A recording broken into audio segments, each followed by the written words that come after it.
Our goal at Wescom is to make sure we look out for our members' best interest. I think it's great that you two have been saving for retirement. However, I am a bit concerned that you're highly leveraged in one specific industry. Are there any other areas that you might be interested in? I understand that you two really like honey. However, there must be something else that you're interested in. We try to make sure we guide our members as best as we can, but at the end of the day, it really is their call. How about the financial sector or the tech sector?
What is a Bruin?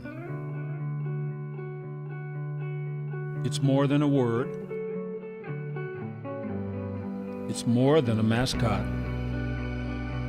It's a philosophy, a culture, a nation. A Bruin is a champion through Westwood and Pasadena. A Bruin's roar can be heard loud and strong. The Rose Bowl, our home, where legends are honored and stars are born, champions made here. Washington, Robinson, Beeben, Aikman, McNown, Jones-Drew, all Bruins, all champions. And so, what is a Bruin? We are Bruins. We are an army of champions, 90,000 strong, united, powerful, bleeding blue, glowing gold. Steadfast in our commitment to be great, to never quit, to be champions, to be Bruins.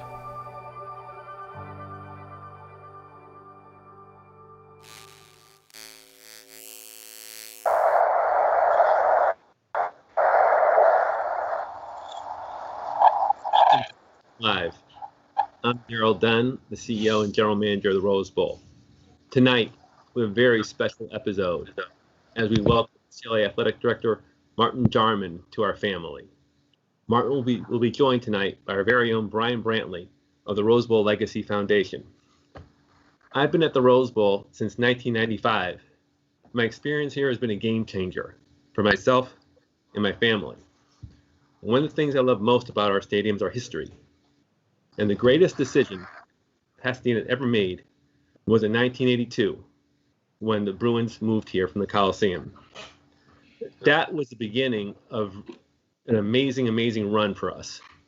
As since that time, we've hosted 5 Super Bowls, the Men's and Women's World Cup Finals, the Olympics, the biggest names in music, and of course, the annual Rose Bowl game and 3 national championship games.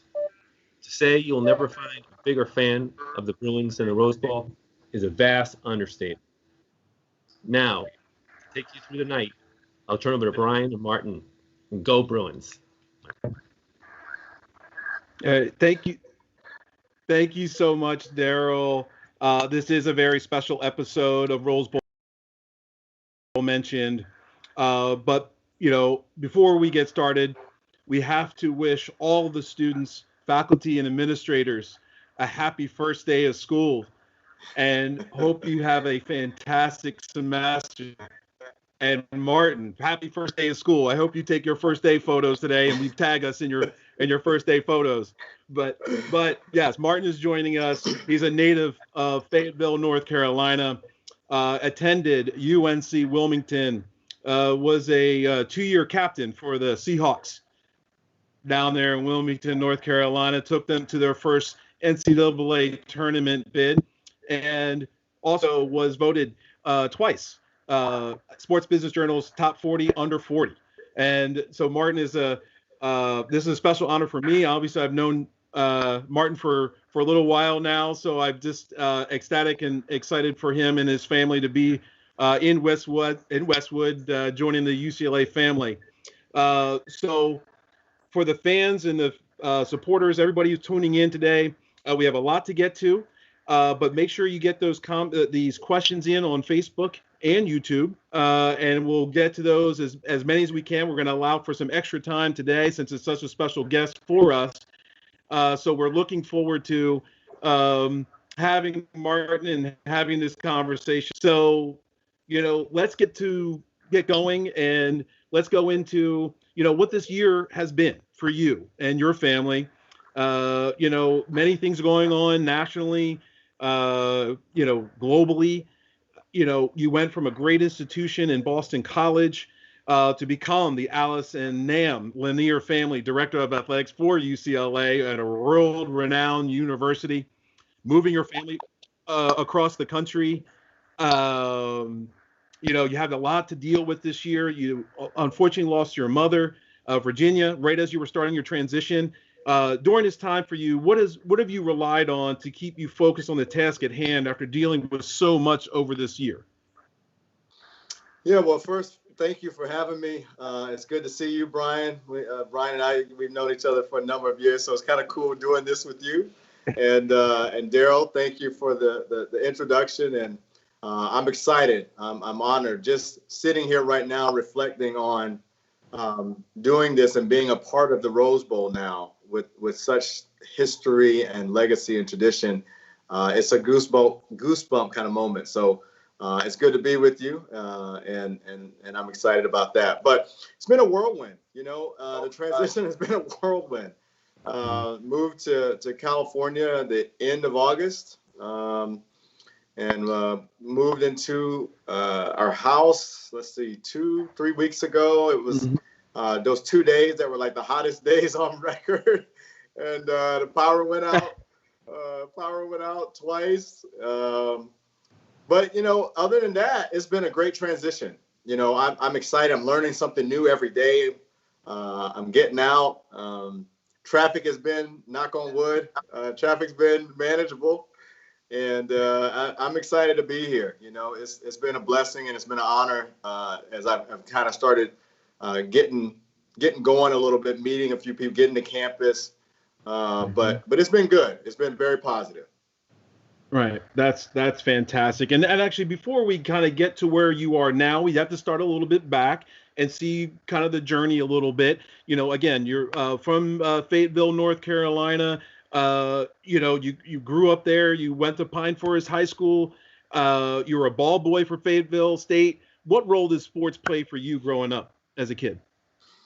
Sports has been everything to me. It's for me, outside of my parents, as far as instilling values and beliefs and how you do things. Sports has been that backbone for me and learning environment where I've learned toughness, grit, teamwork, selflessness, there's so many things that you learn and you grow through when you play sports and you're involved in sports. And so leadership, seeing so many people, so many leaders at various levels bring people together for a common cause. That's the root of what sport is.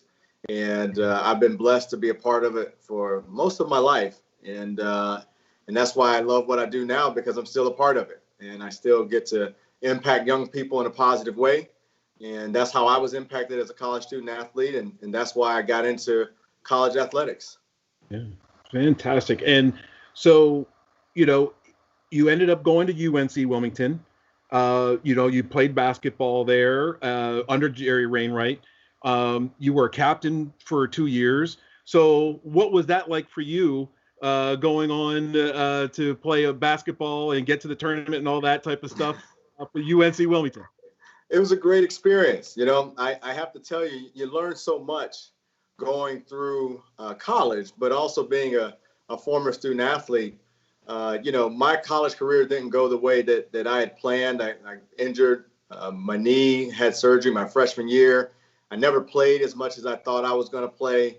So really for me, becoming a captain my junior and senior year was how can I help make an impact whatever way that I could, even though I wasn't making that much of an impact on the court. And so you learn quickly that from being a great teammate, trying to lead, trying to help guys understand their roles, bringing people together, there are other ways that you can influence and have an impact in a positive way. And so I was thrilled to be named a two-time captain. And, our junior year, we made the NCAA tournament for the first time in school history. And that's one of the best moments of my life. I can tell you my freshman year, we lost in the conference championship game. And I can remember being in the locker room, and my roommate was a senior at the time. And, guys are crying, and I'm sitting there like, man, it sucks for you guys, but I mean, we're going to get here every year. This is my freshman year. We're going to get a championship game. We're going to win one of these, right?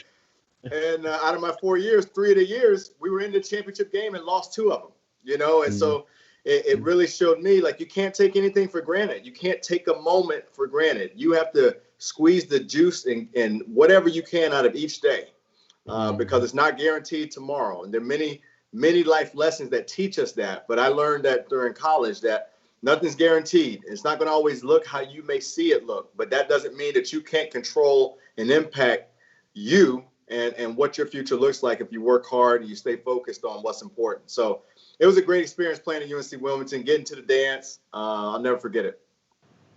That fantastic. And just for all those stat folks who are looking it up right now on Google, it was in 2000, the UNC Wilmington's Seahawks actually played against the Cincinnati Bearcats, who were the 2 seed. UNC Wilmington was a 15 seed, and I believe that was in Nashville. So for those who are interested in such stuff in college basketball and college hoops. So, but and now I mean, Cincinnati. We played Cincinnati, and they had a young with a full head of hair assistant coach named Mick Cronin. Mick and I joked about that. Goes full circle, doesn't it? It doesn't. Full circle, man. You never know. Yeah, you never know. Absolutely. So, but now, so you finish up, and we're both proud alumni of Ohio University. You end up going to get your master's and your MBA from Ohio University, and then you kind of make that decision to kind of go into administration.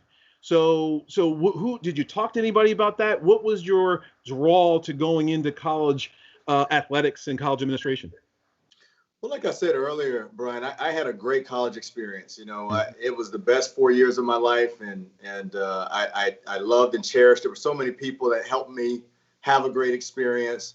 Although my playing didn't go the way that I wanted it to, everything else was great. And so I really wanted to have that kind of impact on young people. I love the college environment. I love higher learning and thriving in that kind of environment where there's learning, there's growth, there's development. And so that's what I wanted to do. And, I thought about grad school, and actually my coach and one of my assistant coaches told me about the John McClendon Scholarship Program, which was a scholarship program to go to grad school for minorities. And that was named in Coach McClendon's honor in the foundation. So I was fortunate enough to get a scholarship to go to grad school, and that was one of the best things that happened to me because it really launched me into a career path with athletics administration.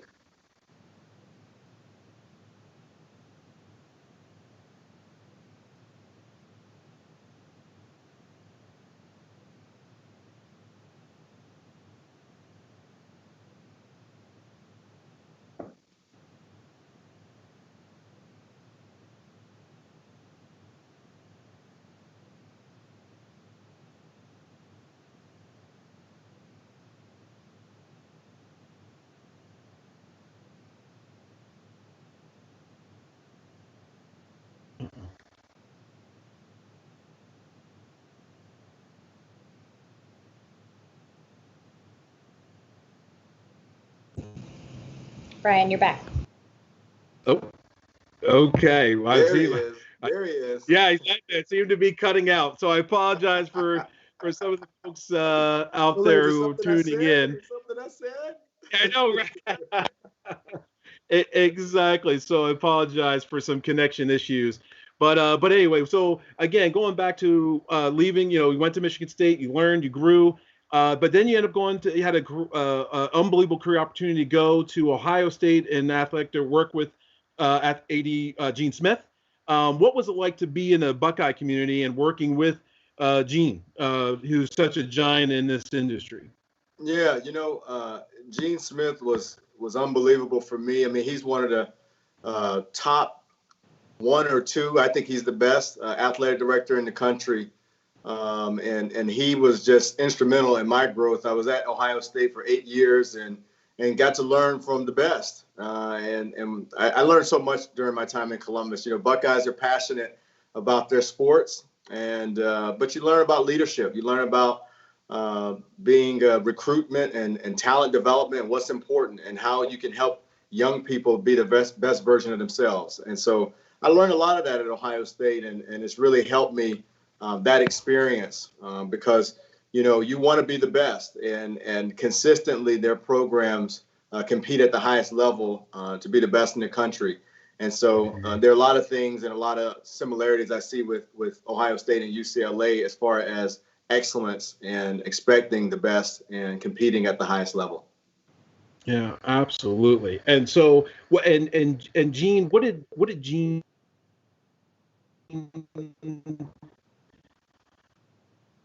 getting to this position of being ahead of UCLA athletics? Can you repeat that, Brian? You kind of paused there. Yeah, sorry. I said, what does Gene Smith mean to you, and what has he meant to your career and in getting to this point, being the head of UCLA athletics? Oh, I mean, I've tried to emulate him as much as possible, and one of the best things about Gene is he's his authentic self, and I saw that up close and personal.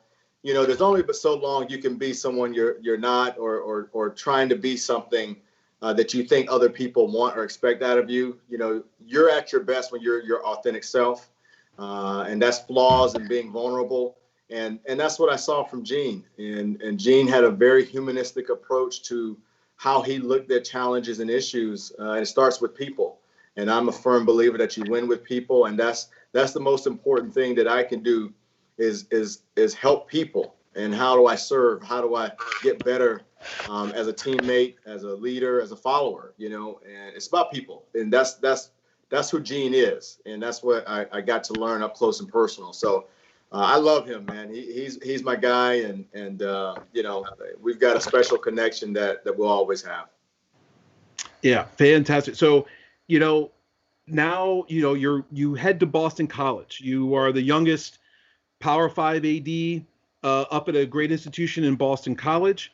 There's a lot in all of that. Going to that and being the youngest and all this other type of stuff. When you got to BC, can you take us? How your priorities, how you set your priorities for the athletic department. What did you see as your biggest challenge during your tenure there? Yeah, it was a great opportunity. Boston College is a tremendous academic institution and competing at a high level in a great conference in the ACC. And, I would say that a couple of years before I got in there were some challenges with the athletic program, not having the success or at the level of the expectations of Boston College. And so I quickly assessed that there needed to be a new energy, a new belief, a new confidence. And the only way that you can get confidence is you've got to be successful, but you have to do the work. You have to do things that you haven't done. You have to be willing to try different things, and you got to go hard. There's no substitute. There's no magic bullet. I usually like to say, whatever situation a program is in, it didn't. However long it took to get that way, it usually doesn't happen much faster. And so it takes time. The best way to eat an apple is one bite at a time. And that was my approach at BC. But I really felt that they just needed a new energy, a new belief, and to try things differently. And so that's kind of what I was focused on. Yeah, so that you get the call, regarding UCLA and becoming the AD. What were your initial thoughts when you were contacted? What was that whole process like for you? It was wild. It was a whirlwind. COVID stopped all of sports. I want to say March 11th or somewhere around there.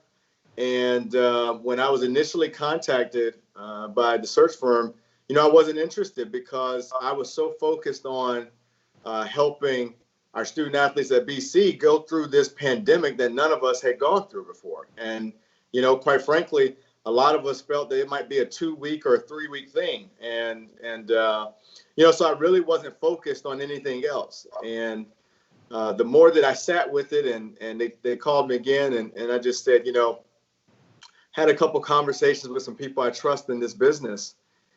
And the consensus was, UCLA, those 4 letters mean so much worldwide. And it's not many opportunities in life that you get to work for and you get to serve a place that is so important to the fabric of this country, of this world, and the work and the mission is so significant and done at a high level. You don't get those opportunities. And so once I reflected more and got the family on board, I said, I'm going hard and I'm going after it because it's something that I really wanted. And I wanted to be a part of UCLA and what it means. Yeah, absolutely. And one thing is you've been known for your hope, your optimism, your positive energy, and all those things. And what do you see that with UCLA and yourself and what you're bringing to the table for UCLA athletics? Yeah, it's a new day. I'm a big believer in energy, positive energy, juice. Let's go. That's just how I am every day. You got to bring it. You got to bring it. And I'm a big believer in that. And I think for UCLA, this is an exciting time and it's a critical time. In college athletics in general, there's so much happening right now. And I know that we're going to come out of this and we're going to be better for it.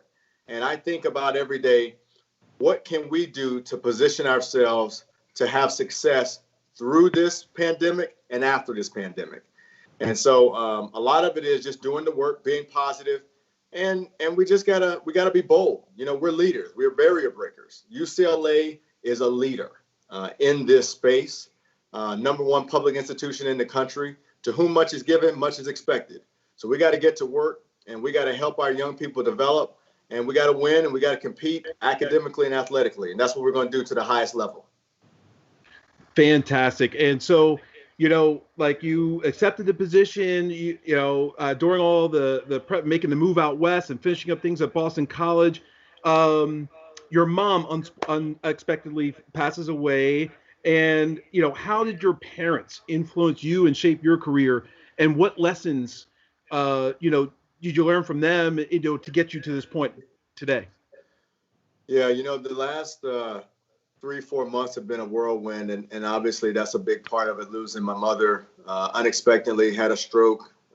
She was walking 4 or 5 miles a day, and life can change just like that. And she is or was the rock in our family, and for me. So, that was tough, and that's still tough. I'm still going through that grieving process and taking it one day at a time. But What I learned from my parents is grit. Grit. You got to see it through. You've got to show up. You've got to bring it every day and do your best, and let God handle the rest. And that's what I try to do. My parents, wonderful people. My dad and my mom. They mean the world to me, and everything that I've learned and the things that I've been afforded, the opportunities all start there with what they've taught me. And yeah, so it's been a challenge, but you know what? Life comes at you fast sometimes, and it throws you curveballs, and you just do the best with what you can. And so that's kind of what my attitude has been: is control the things that I can control, and that's my attitude, my energy. And be thankful and grateful for the opportunities and the people I get to be with every day. Sure, absolutely. So then when you get started, you created the Voting Matters initiative Yes. to help student athletes use their voice to help create change. Can you explain that further? Yeah, during that time a few months ago, there was so much social unrest, and that was after the George Floyd incident. And I really sat with that, and I didn't know what to do. I felt so many different emotions, and I talked to a few student athletes, and actually some Boston College student athletes and UCLA athletes. And one of the things that I knew we had to do something, and we had to give our young people the ability to express themselves, to take action. That's what we're about. We're barrier breakers. UCLA is a leader, and I knew that we needed to do something now in the moment to empower our young people to have their voices heard and to make a difference and impact. And so I thought about, it's not just to vote, but a lot of young people aren't registered. And it came to me over a weekend, and I got with our executive team, and we thought it was a good idea. And we were one of the first in the country to announce an initiative, and a couple schools followed. And it's been great to see how much that has picked up. And now you see athletic programs around the country trying to get 100% voter registration and that kind of thing. So it's been really good to see how much it's spread, and it started in Westwood. And so I'm proud of that. But most importantly, our young people need the ability to use their platform and take action and have an impact. And I think that's one way that we can help them do that. Yeah, absolutely. And again, for those fans or people tuning in, please make sure you get those questions in on Facebook and in YouTube, so we can make sure we ask those questions of Martin here in just a little bit. So we just have a few more questions from my perspective. So, let's talk about the Rose Bowl Stadium. The Rose Bowl Stadium is a National Historic Landmark. It's the granddaddy of them all. And, Granddaddy, baby. Yeah, absolutely. It's the crown jewel of college football. The premium seats of the Rose Bowl had some of the best views in the country, in my opinion. I mean, the San Gabriel Mountains right there, the sun setting. It's a great place to watch a football game. We have a lot of premium seat holders and donors and fans tuning into this chat. In your mind, what makes the Rose Bowl so special? Because you've been all around the country. You were at all these stadiums. But the Rose Bowl is the Rose Bowl, and it's Keith Jackson. It's all that. What is it? What makes it so special to you? Brian, you know this because you've been there, but I've been to one game at the Rose Bowl. It was the 2010 Rose Bowl game, Ohio State and Oregon. And I have been all over the country. And I will tell you, the most iconic moment I can remember wasn't actually something that happened in a game. I don't know if it was the third quarter, but it's like looking up and that sunset and the mountains and that view, it's breathtaking, and that's what I remember from 2010. And so I'm excited that I get to experience that many times now. But it's one of those things that once you've been, you just know. It's like our young people say, when you know, you know. It's the granddaddy. It's the Rose Bowl. There's nothing else like it. There's no experience like it. And so I'm excited to be there and call it home and have our fans come when they can. I know it's a challenging time right now, but I look forward to the day that we can all be together in that Rose Bowl and take in the scene and some good football. Absolutely. Now, we got to bring it up to now. What are your expectations of UCLA fans, alumni who support UCLA athletics, support the for them? Yeah, well, it's going to take all of us, and this is for all our Bruins, but even Pasadena and people in the community of Pasadena. We want everybody at the Rose Bowl. We want people to come to our games. We want people to support, but we gotta have a energy about us, and that's what I'm most excited about. But my expectation is, we're obviously Bruins. We're going to support, but what can we do to give more and do more? Can you come to a game? Can you get a friend to come to a game? How do you help us get better? Because that's what it's about, is getting better all the time. And so for me, I'm excited. And then when we can have fans again, I don't want to just see our loyal Bruins. I want to see people in the community, people in Pasadena. This is your team. This is your home as well. And so I know where we're going. It's going to take a collective effort, and it's going to take all of us. Not a few of us, all of us. And that's what I'm excited about, so we can rally around our athletic program. Absolutely. And for the fan also, as you get started in Westwood, what are your priorities?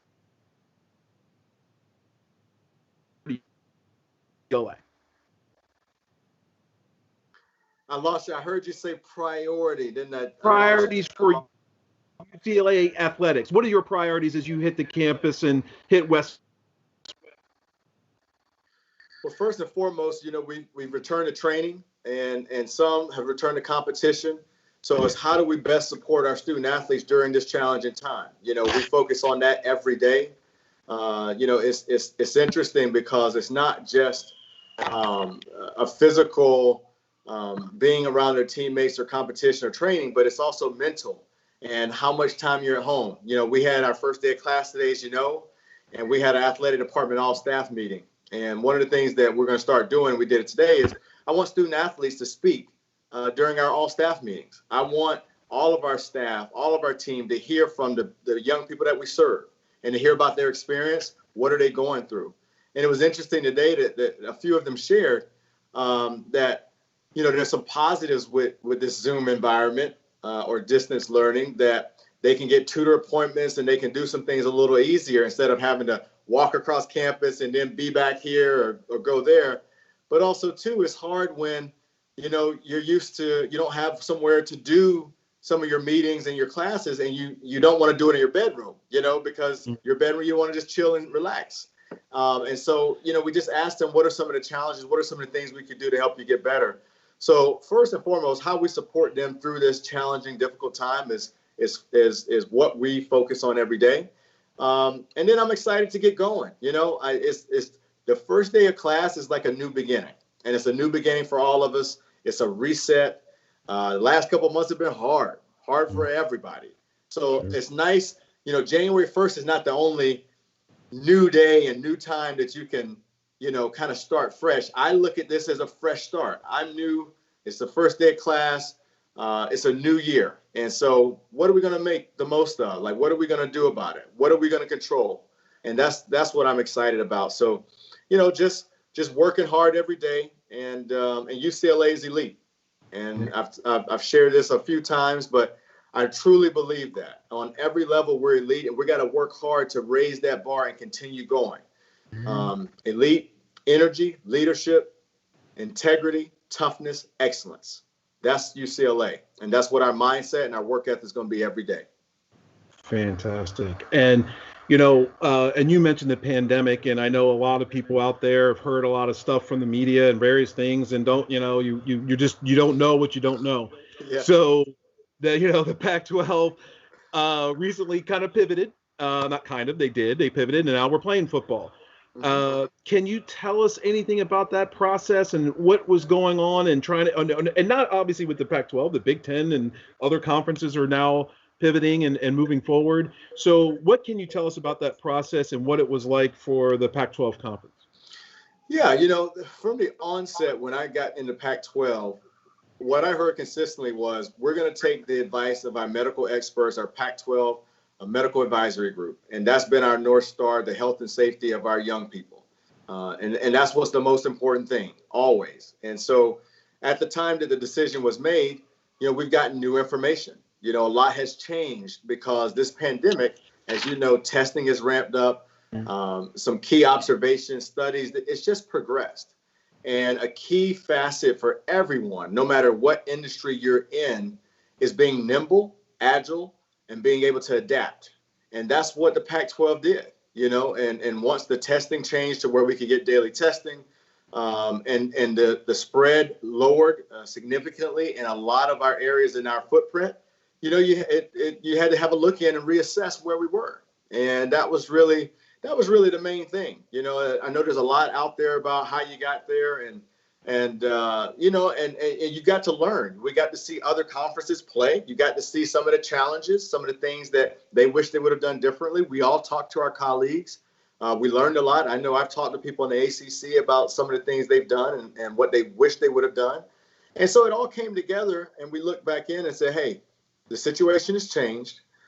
We feel more confident in the health and safety process and procedures and testing that we can provide an environment for our young people that they can thrive and do what they love. What people don't think about sometimes, there's a cost to playing. There's a cost to not playing.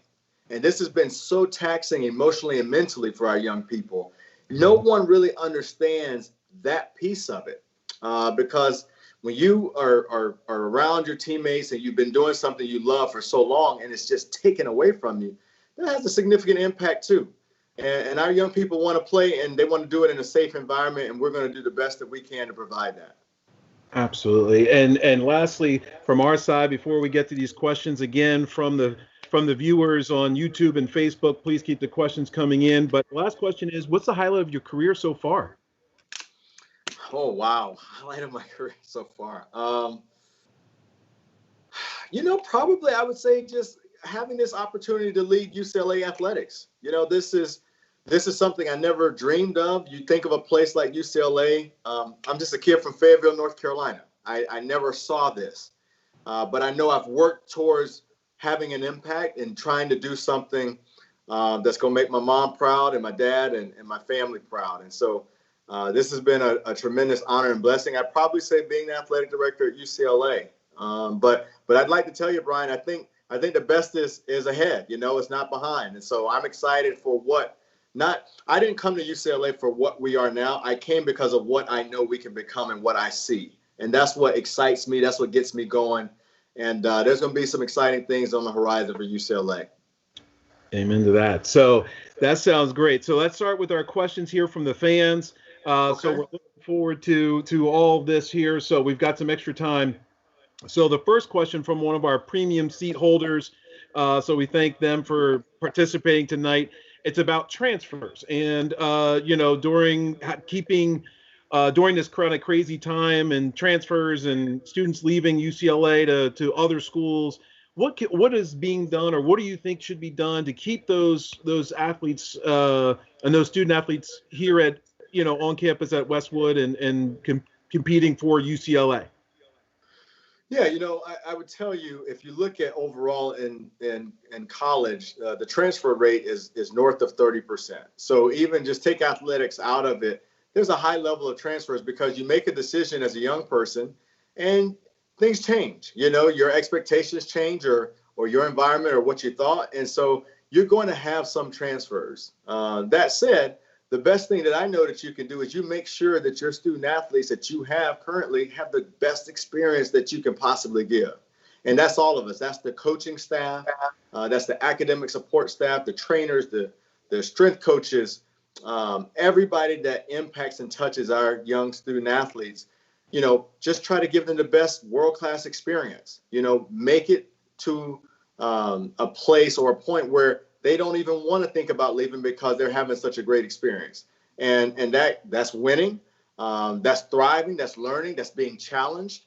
You want to have all of that. And so I would tell you what's done about transfers. Part of it is you have to understand that it's a new day and just not even athletics. There's a high level of transfers, but what we've got to do is give them the best experience that we can so you don't want to leave UCLA.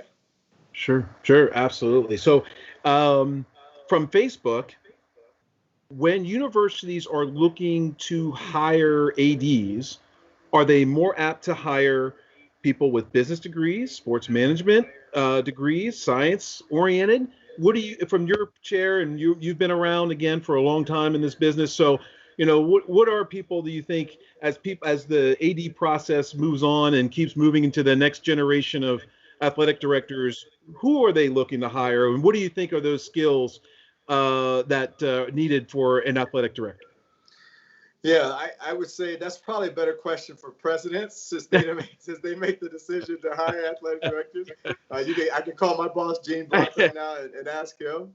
But I can tell you from what I think, it's not one particular background that makes one more or less attractive. I think your experience, your aptitude to understand athletics, 20, 30 years ago, it was the coach that wanted to retire, and it was a lot of coaches that were athletic directors, and now it's shifted to more of young people or older people, whatever, that have that experience or a business background, a business acumen, because it's such a dynamic industry. It changes so much.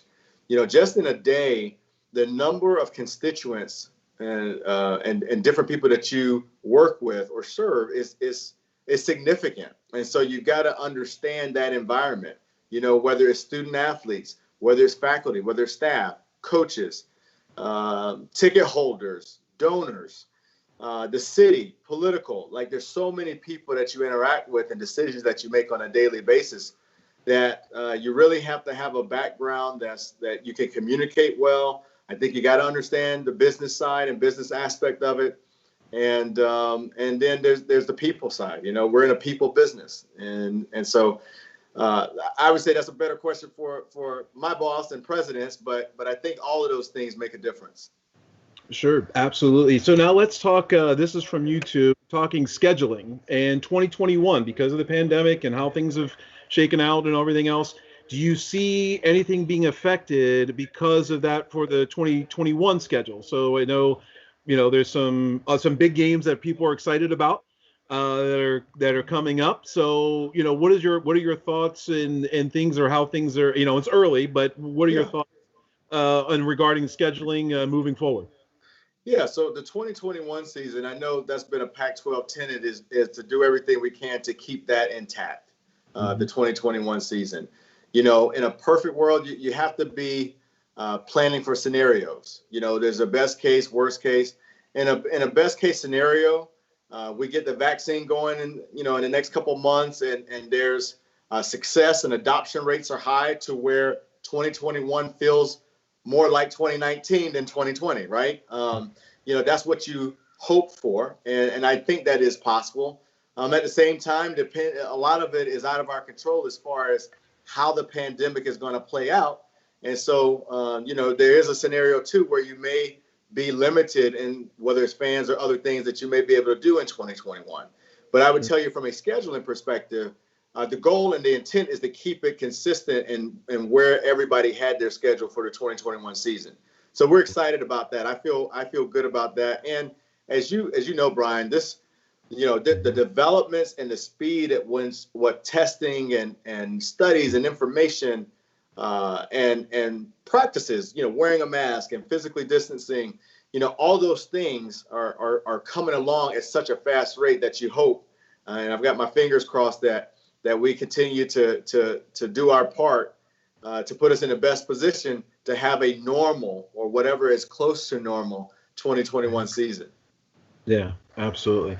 And now this, again, going back to the working thing, what would you advice would you give someone who's starting out in college athletics? No, not to being the AD, but starting out like we all did, myself, you, what advice would you give someone? Pick another profession. Don't do it. No, I'm messing. You gotta lighten it up, man. You gotta lighten it up, Yeah, exactly. What advice I would have?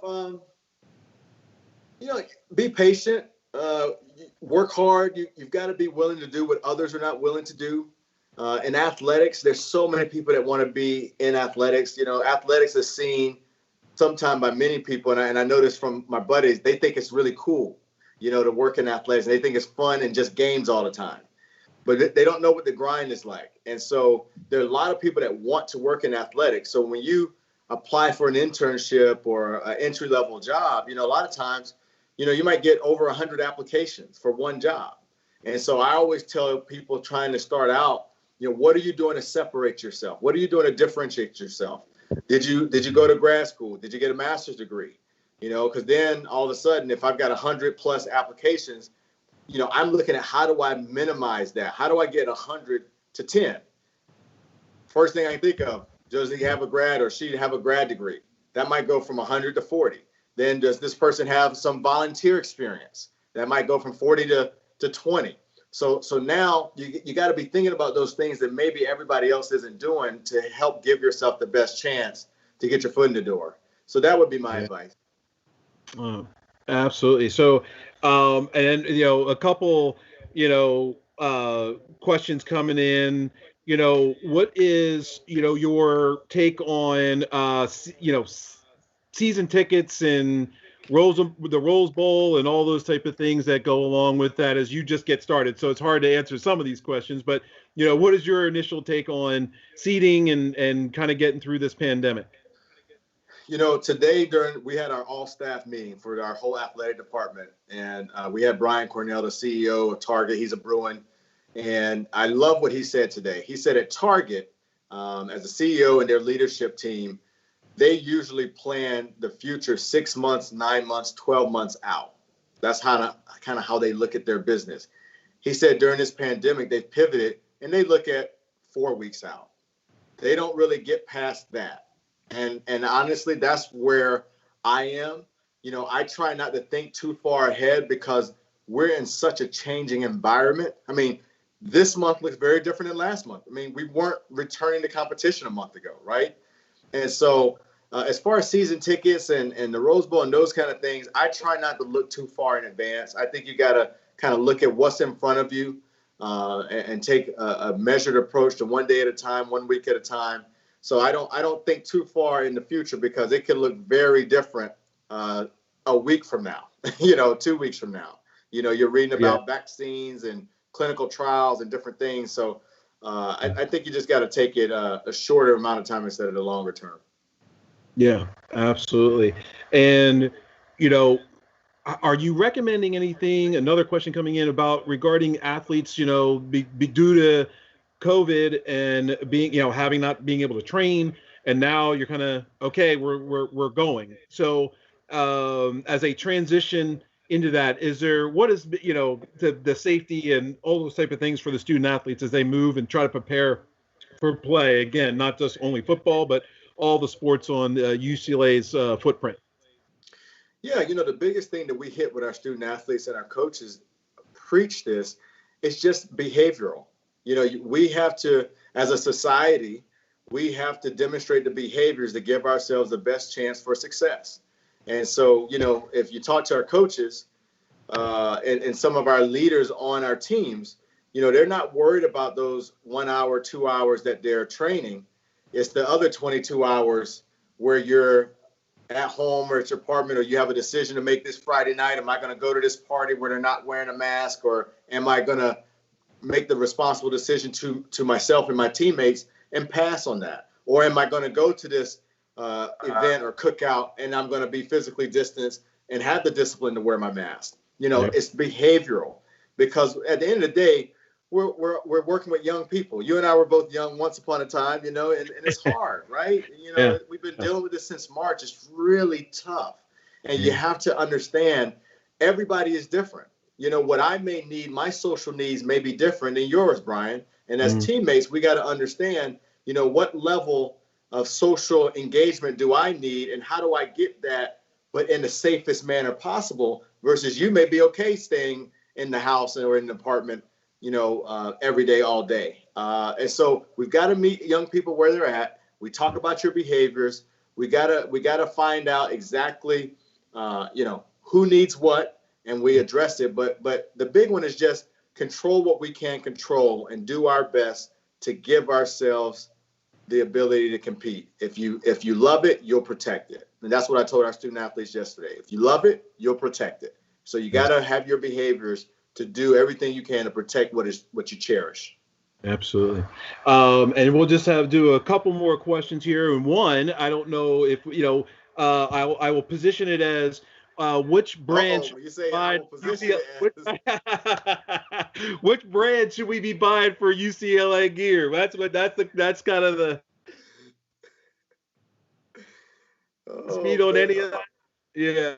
Well, you see, I don't have anything on right now. You know what I'm saying? You see, it's just plain right now. You know what I'm saying? It's just Bruin blue, baby. Bruin blue. Okay. Okay. All right. Just tell me what I need to buy. I'm ready to go. Yeah. So I think all the fans there are too.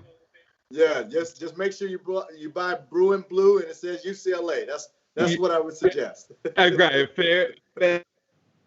And don't believe everything you read. You go. And and lastly, for one last question is for people who aspire to be a UCLA Bruin and to be a student athlete for UCLA, not only academically and obviously athletically, what does it take to be a Bruin? That's a great question. I was never talented enough to be a Bruin student athlete. That's a better question for our student athletes. But I would say, it takes hard work. It takes talent, God-given talent, but also hard work and discipline to position yourself to be recruited and come to one of the best institutions in the world, the #1 public institution in the country. It's not for everybody, and that's what makes this such a special place. But if you have the talent, and you have the work ethic and the drive, you can become a Bruin, and it's special when you do, because it's a special place. I've been here not too long, but I already know, and I can feel the energy and how special it is to be a part of UCLA. And so work hard and do your best, and you never know. Right. Fair enough. And just so you know, Martin, I'm sure people have told you that Boston winters are a little bit different from LA winters in Westwood. So, I hope you have you find a favorite beach for you and your family. I hope so too, brother. I'm enjoying the beach, and I can't wait till it gets to like November, so I can, all my friends back in the Northeast and the Midwest, I can say, hey, I'm in LA now, baby. Yes, exactly. Well, look, Martin, we can't thank you enough for joining us tonight for Rose Bowl Live. For those of you tuning in, I apologize for the connection challenges, but again, we can't thank Martin enough for being a part of this tonight. I know he's super busy trying to get things going here for UCLA, but we also want to thank all of the UCLA, the students, the fans, the supporters, the donors who have tuned in tonight and have been tuning in since we started Rose Bowl Live.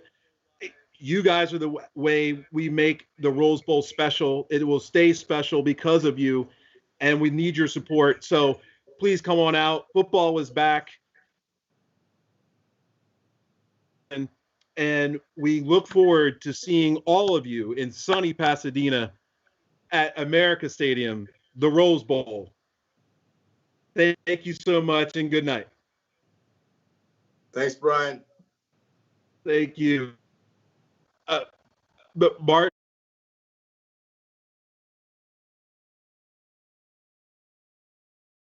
We believe that together, we can do great things. We're Wescom Credit Union. For more than 85 years, we've been helping Southern Californians build better lives, and we'll continue to help, even in the most challenging of times. Open an account online at wescomtogether.com. You are looking live. There's something sacred about this stadium and its setting. There's nothing like this venue, in my opinion, in all of sports. The setting is about as good as anywhere in the country. With the San Gabriel Mountains in the backdrop, it's always picturesque.